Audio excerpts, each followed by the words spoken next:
Welcome to the Tuesday Tea Time Chat.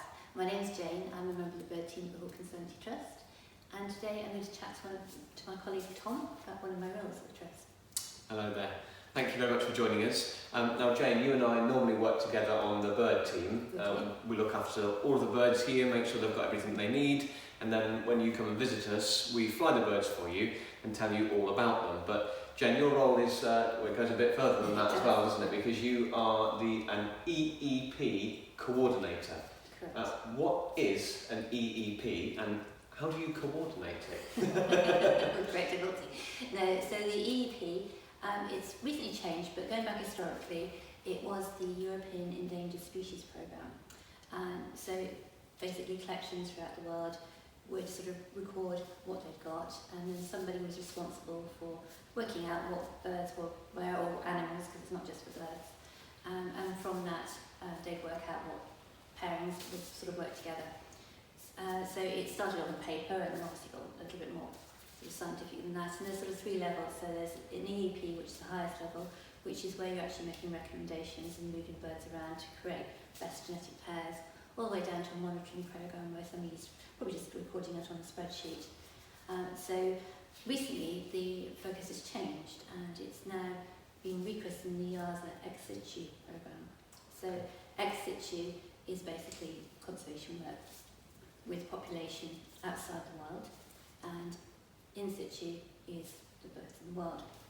So it's actually marrying the two together, and which works very nicely for us, because obviously we have a wonderful conservation research department, and they do lots of research of the African species, and that is the programme I actually monitor. It's the African whiteback vulture. Yes, so it's not all of the species that are here at the Trust. That would take quite a lot of your time. It would take quite a lot of my time, exactly. So it's for the African whiteback vulture. This is correct. Yes. So if you've been to visit us at the Trust, African whiteback vultures live down at Vulture Restaurant. We're in the Griffin Rooms right now, so they're just the other side of this wall, basically. And then right up at the top of the park, it's birds that you might have seen flying in our displays, Cassius and Clay as well. And also Simba, who's just joined that team. Last year. Yeah, one of last year's babies, which is fantastic. So how did that come about for you then? How did you become the EEP coordinator for whiteback vultures? Well, it all started really when we first acquired the vultures. They arrived in 2006, and at that time they were sort of least concerned, so they weren't really worried about them. But we were involved, and we're still involved, in a breeding programme in Pakistan, Oriental whiteback vulture, which is kind of their Oriental cousin.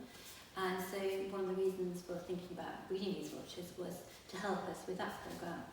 But also, obviously, we want to give the vultures and all our birds best life, and so you like to do things that they would do naturally in the wild, and one of those things is to reproduce. And vultures are actually fantastic parents, they're really, really good. So we wanted to sort of give them the opportunity to reproduce if they want to.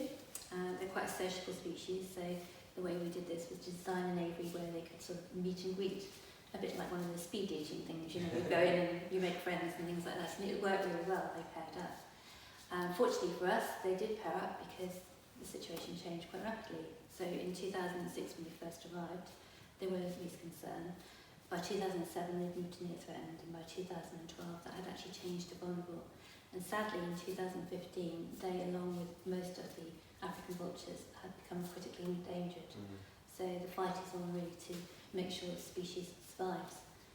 So back in 2015, Campbell and I, Campbell is actually our head of conservation research, he started chatting to me about would I like to run this book. And I'd helped him out a little bit with the Oriental whiteback vulture in a very minor way. So I knew a little bit about what was involved, and I said, yeah, that sounds good. So unbeknownst to me, he actually approached EASA, which is the European Association of Zoos and Aquarium, and asked if we could sort of start this. But you can't just start when you have to actually have EASA's approval. So he did that at the start of 2017. Didn't really think anything of it, and then in October of 2017, I got a letter which saying, congratulations, you are the coordinator of the African whiteback vulture. And I was, oh, okay, so it's happened. It landed. It's your job. So the first thing was to do, I just said to Campbell, is that right? And he said, yeah, I did apply. And so I went and knocked on Penny's door, our boss, and said, do you mind if I run this programme? Because obviously it's going to take up some of my time. And she very kindly said yes, and it's obviously very important at the Trust, the work we do, the conservation research. and it ties in very nicely with the research work we do in Africa as well. So it was exciting but daunting. Absolutely. Yeah. So what's the best bit about having that role then? I mean, you obviously must get quite attached to some of the birds that are on site here, just as we all do on the bird team. But I mean, you kind of get to follow some of the stories of some of the birds that have hatched here, or even hatched somewhere else, and then where they end up. So is that, do you kind of have that sense of relationship with some of those birds? You do, and the lovely thing about our ecosystem is, of course, you can follow a bird throughout its life. Part of being a member of the ARSA is that any species that you hold, be that a bird or an animal, that's part of an EEP, you automatically become part of that EEP, you're enrolled if you like. So you always want to do what's best for that species, and so if the coordinator contacts you and says, can you use so-and-so somewhere else, then we do that. And that's part of my role, sort of matching them up. So it's great fun. It's like being still a black, really. You kind of validate, a little bit more scientific than that, but you're kind of looking and you're pairing them up. They're a social species, so some of the groups that they had, we've actually got youngsters in with the parents. Now, in the wild, they're naturally dispersed, so sometimes having youngsters in with the adults can mean that stops them breeding again. Right. So they won't actually breed every year in the wild. In captivity they do, it's great. So that was sort of one of the challenges really, and it's good fun, and as you say, you can follow it all the way through. So I'm just sort of watching where they are. One of the disadvantages at the moment is that currently we have 89 vultures in the stud book, 53 boys, 34 girls, right, and 2 unknowns, although I believe recently one of the unknowns became a female, it was sex, so right, that's good news. So it does mean that there's a little bit imbalance. Balancing act. Yeah, exactly. But the good news is that we've actually got some very good genes in the programme. So a lot of these vultures were part of a consignment that were illegally taken from the wild back in sort of, I think it was about 2004, 2005. And they've actually sort of gone out to collections within Europe. And that's how we got them here. So we actually had to do a long application process to get these vultures. So it wasn't just the African whiteback vultures. We also got 6 white-headed vultures and 6 hooded vultures.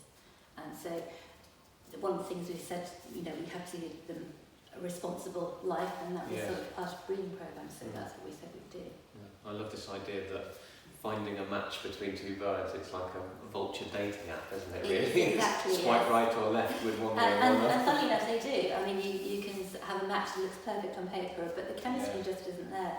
And other sort of programmes, the European black vulture, for instance, they've done some research and sort of genetic profiles that match or pair together. And that's something that we're actually doing at the moment. So we're genetically profiling our vultures, or sort of about 60 of them, and comparing those to the genetic profiles in the wild, so we can find out what sort of wild alleles we've still got in the collection.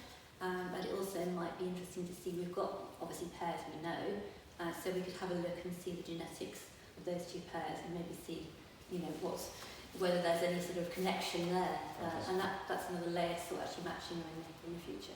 So people that have been following the page here, or who are members of the Trust, they'll probably know some of our vultures by name, and probably recognise Angus and Satara, which they're not white-backed vultures, but fairly successful breeding birds here at the Trust, aren't they? They are, that's right. And obviously when we first got the vultures, they were still very young, Angus and Satara. You can tell white-headed vultures, boys and girls, fairly easily on as soon as they get their sort of mature plumage. It's not so easy as some of the other species.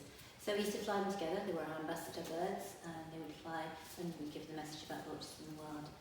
And then we always flew them out a lovely big aviary at the top of the park, and in the winter they'd go somewhere else, and we put another pair in there. And one winter we decided to leave them in there, and they formed this fantastic bond by flying together, which the birds do in the wild obviously, and they reproduced, and they've actually reproduced every year since. Fantastic. So they're amazing parents. And another species that's not doing at all well, sadly, in the wild. No, exactly. Another critically endangered species, unfortunately, So we know these birds aren't doing that well in the wild, and therefore over time, the chances for us to go and see them in the wild they're kind of dwindling, really. Have you had an opportunity to see white-backed vultures in the wild? I have, and it's one of the things that fueled my passion, really, and how I sort of got into this conversation, because it was actually a trip I did with Campbell, and it was one of the things we're talking about. But to actually see them in the wild, it's amazing. I mean, I've always loved vultures. Everybody here loves vultures, all the staff do.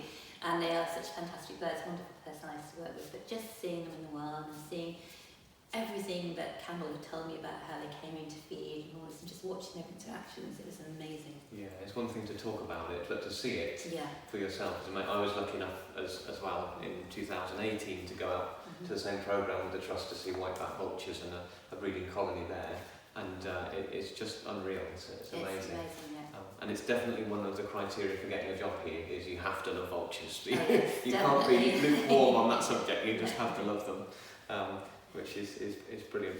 So we've got the white-headed vultures and the white-backed vultures, both of which are doing very well, and obviously the white-backed vultures right across the Yarza is kind of, that's what you're looking after. Yes, that's right. Are there any other vultures that we're hoping will breed here at the Trust in the future? Yeah, we've got another critically endangered species, of course, the hooded vultures. Yeah. Now, I was saying earlier, you can tell quite easily white-headed vultures, boys and girls. Unfortunately, with hooded vultures, not quite so easy, and when the 6 arrived and we actually had them sexed, we turned out to have 5 boys and 1 girl. Right, Not the outnumbered again. best, yeah, not the best possible match. And that is actually looking at the number of hooded vultures in collections across the UK and Europe. That's pretty much the same, so that, again, it's a lot more boys than girls. Okay. But we do fortunately have a young female. She's only about 6 years old now, and she's been paired up with a mature male that's come from Bannon Zoo, and he's actually had a history of breeding. He's actually very successful. Wow, Unfortunately, his partner died, so he has come here to join. And as an experienced male, Nougat was obviously looking like his name was Vinny, by the way, Vinny the Vulture. Nice. So yes, it's looking very promising, and Cedric sort of creeps up on them, and they're actually in a breeding aviary around the back of the hospital where it's nice and quiet. And he's checked so hard on them and giving us a daily report on how they're doing. So fingers crossed. If not this year, then maybe next year. They'll do something. Yeah, fingers crossed, let's hope. Yes, it would be great. Isn't it? A species we haven't Yeah. had before, so it would be amazing. And it's nice, it's that other side of the work that we're doing, isn't it? We talk quite a lot, I think, about the work that we're doing. We talk about in situ conservation, working out in the field, and it's kind of behind the scenes at the Trust that the birds are breeding, because most of the birds are breeding in full view of people coming along to see us. So sometimes you might arrive here and you might get a chance to see a baby vulture chick up in the nest, which is really exciting. But it's kind of another side of working for conservation, is having captive breeding birds, really. Well, thank you, Jane. It's lovely to talk a little bit about what you do when you're in the office and we're not getting wet or blown around or baking hot out flying and working with the birds and having a wonderful time. And thank you all for tuning in as well and learning a little bit more about Jane's role as the EEP coordinator for the African white-backed vulture. Yeah, thank you for listening and stay safe. Thank you.